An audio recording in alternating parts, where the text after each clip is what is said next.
توفي خورخي ميسي والد ووكيل أعمال النجم الأرجنتيني ليونيل ميسي يوم الجمعة عن عمر يناهز 68 عاما في أحد مستشفيات مدينة روزاريو الأرجنتينية، وذلك بعد صراع طويل مع المرض. ولعب الراحل دورا محوريا في حياة ابنه الرياضية والمهنية،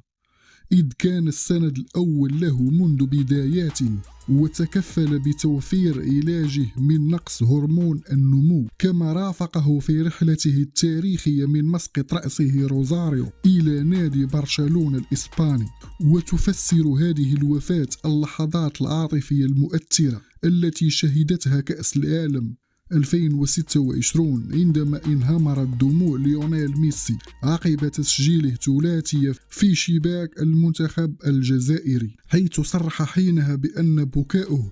كان بسبب ظروف عائلية صعبة أخرجته عن جو المباراة، ليتبين لاحقا أنها كانت جراء تدهور الحالة الصحية لوالده الذي كان طريح الفراش.